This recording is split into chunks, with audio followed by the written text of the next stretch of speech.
friends, welcome back to my channel Aisha's Classes. अब wish you all a very happy Independence Day. आज के दिन हम सबको अंग्रेज़ों की दास्तां से आज़ादी मिली थी. एज यू ऑल नो, आप सबको पता है.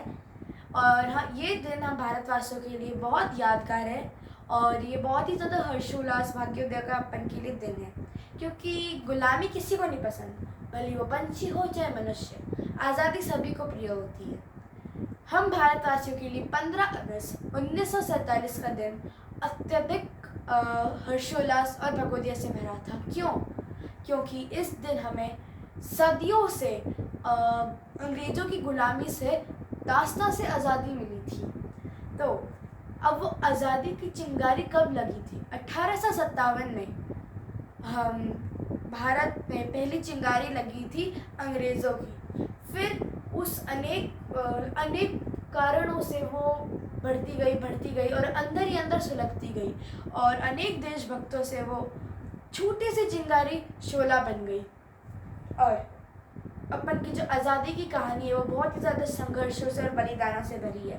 भगत सिंह, चंद्रशेखर आज़ाद, सुखदेव, राजगुरु सरीखे, इन सब लोगों ने अपनी जान की कुर्बानी दी, फिर भी नहीं मिली हमें आज़ादी.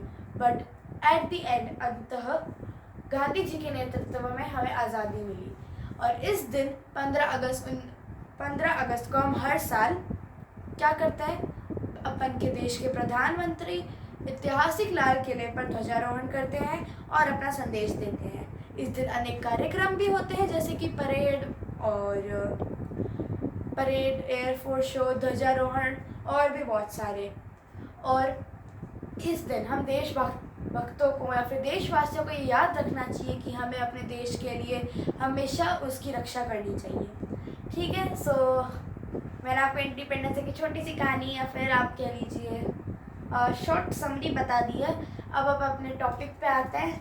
मैंने आपको प्रीवियस क्लासेस में नाउन्स, आर्टिकल्स पढ़ाए थे और प्रोनाउंस का पार्ट 1 कराया था. बट इसमें मैं आपको बताऊंगी पार्ट 2 में हम क्या क्या करेंगे प्रोनाउंस का. पहले मैं आपको बता देती हूँ कि हमने पिछले वाले पार्ट में क्या करा था. We did 4 types of pronouns: personal, possessive, relative and demonstrative. हमने ये सारे प्रोनाउंस के टाइप्स करे थे. ठीक है. प्रोनाउंस के हमने ये 4 पार्ट कंप्लीट करे थे. प्रोनाउंस और भी बड़े होते तो मैंने आपको कहा था मैं पार्ट 2 में बाकी बताऊंगी. ठीक है. उसके बाद भी क्या पता 2-3 बच जाए, वो भी बताऊंगी. पहले इसमें हम 4 ही करेंगे. पिछले में 4 करें, इस बार भी अपन 4 करेंगे. और इस बार अपन 4 कौन से करेंगे? And first of all tell me what is pronouns if you remember. Pronouns are the words that replace noun or they are used at the place of noun to avoid the repetition of noun in a sentence. ठीक है. ये इसकी definition थी कि pronounce words होते हैं जो nouns की जगह पे यूज होते हैं to avoid to ignore the repetition. बार बार रिपीट हो रहा है नाउन, उनको हटाने के लिए क्या यूज होते हैं? प्रोनाउन. अब हम कौन से प्रोनाउन करेंगे? इंडेफिनाइट,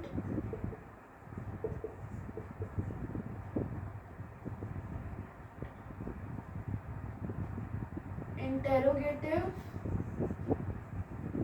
बाकी 2 मैं आपको बाद में बताऊंगी, क्योंकि अभी अपन पहले 2 पढ़ेंगे तो 2 का ही होना चाहिए. ठीक है.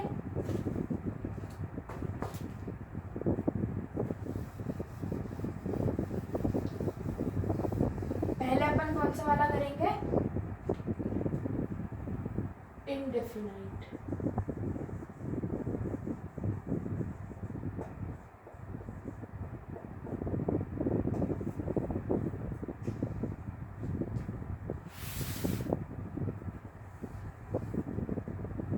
इंडेफिनाइट प्रोनाउंस क्या आते हैं?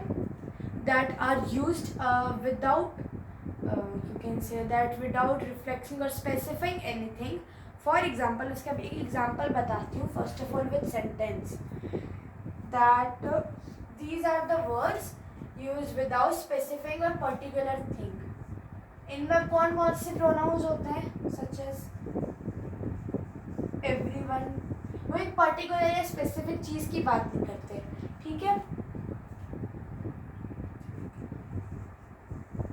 someone, somebody, एक्सेट्रा, ठीक है? ये सारे क्या होते हैं?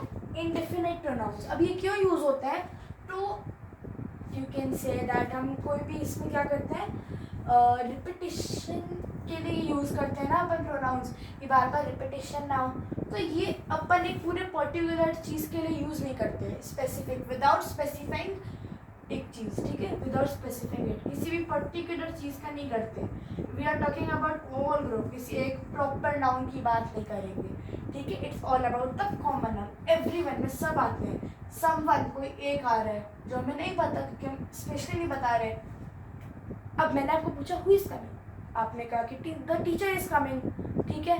बट मैंने आपको और मतलब अगर आपने आंसर दिया कि someone is coming, we are not specifying it. अपन एक नहीं बता रहे कि ये आ रहा है कि वो आ रहा है, ठीक है? अब पढ़ते हैं सेकेंड पे.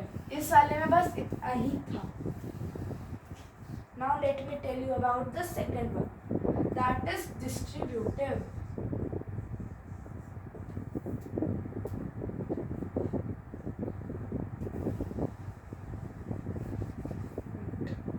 लेट मी राइट इट करती. डिस्ट्रीब्यूटिव,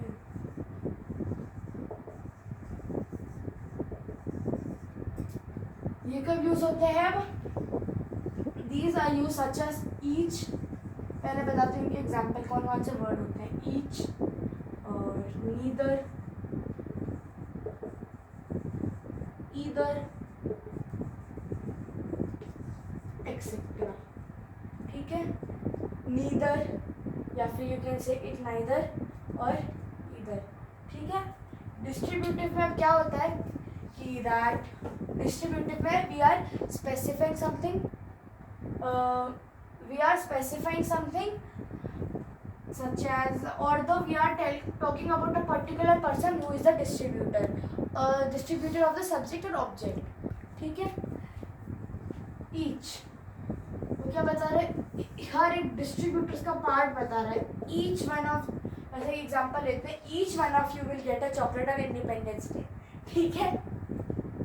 तो वो ईच की बात कर रहे हैं, हर एक स्पेसिफाई, वो एक हर एक स्पेसिफिक की बात कर रहा है. इसको भी मिलेगी, इसको भी मिलेगी, इसको भी मिलेगी, इसको भी मिलेगी. नीदर में वो बोल रहा है कि किसी को भी नहीं मिलेगी. ईदर में वो क्या बोल रहा है कि या तो इससे मिलेगी या तो इससे मिलेगी. वो दो स्पेसिफिक चीज़ बता रहा है ना ऑफ द डिस्ट्रीब्यूटर, कि वो कितने में डिस्ट्रीब्यूट हो रही है. ये भी तो बता रहा है ना, डिस्ट्रीब्यूटर ऑफ द सब्जेक्ट और द ऑब्जेक्ट, उसकी बात कर रहा है कि वो पर्टिकुलर चीज़ के बारे में बता रहा है. एक पर्टिकुलर कि हाँ हम इसकी बात कर रहे हैं. For suppose we are talking about the independence day. अब उसमें चॉकलेट की डिस्ट्रीब्यूशन की बात है, तो क्या कह रहा है? Each one of you will get a chocolate और a badge of independence day, ठीक है? तो इट इज स्पेसिफाइंग. ईच बता रहा है, एक एक स्पेसिफिक पर्टिकुलर चीज़ का बता रहा है, ठीक है? और साथ ही साथ डिस्ट्रीब्यूटर ऑफ द सब्जेक्ट और ऑब्जेक्ट, उसका भी बता रहा है कि सब्जेक्ट के ऑब्जेक्ट के बारे में, कि सब्जेक्ट ईच कर रहा है काम या फिर नीदर कर रहा है या ईदर कर रहा है. ऑब्जेक्ट और सब्जेक्ट के बारे में बताता है वो मेनली, और उसको स्पेसिफाई करके एकदम एक पर्टिकुलर बताता है, ठीक है? Now let me tell you the another part.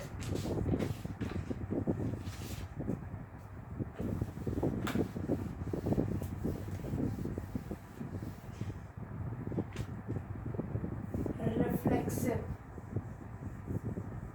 जो बहुत ही ज़्यादा बच्चों के लिए कंफ्यूजिंग होते हैं. रिफ्लेक्सिंग प्रोनाउन. अब इसमें क्या आते हैं? herself, himself,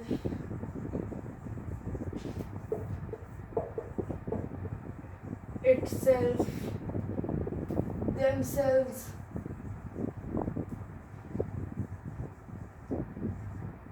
तो ये सारी क्या आता है रिफ्लेक्सिंग प्रोनाउंस में. Why so? Because in the reflexive pronoun what it is talking about that herself.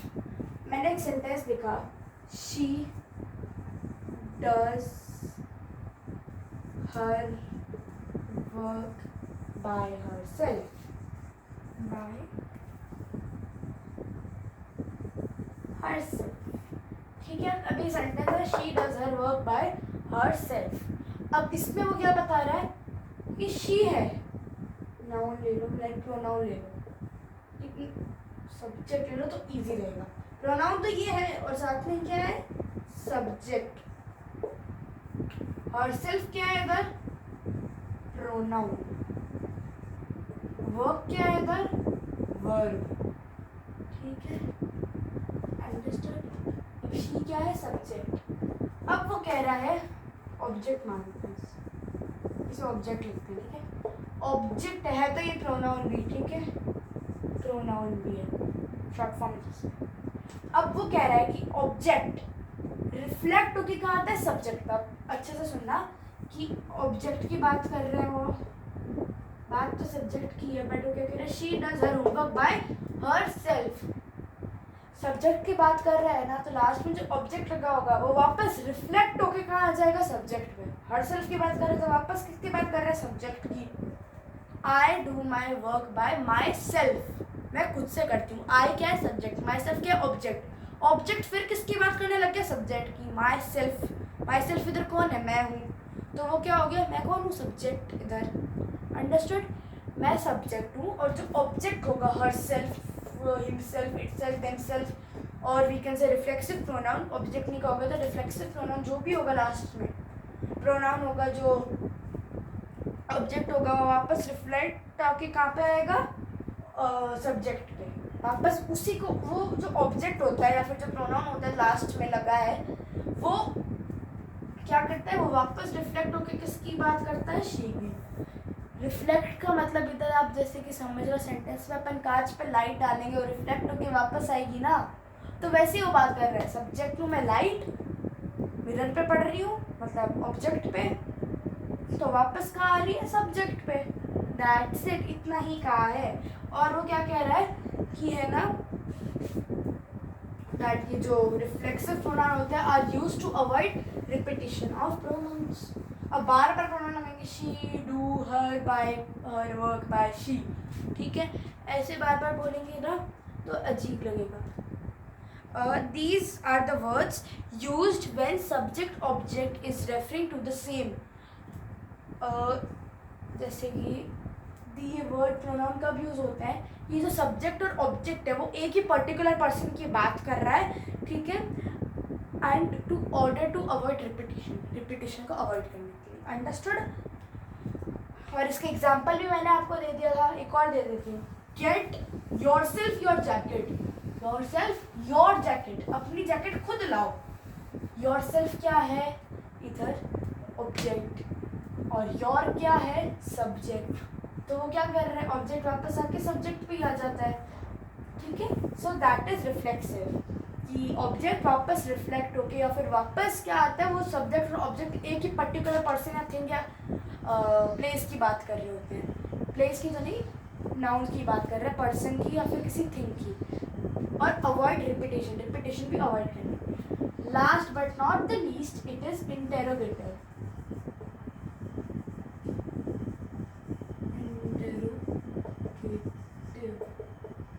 Interrogative बहुत इजी है. Question asking,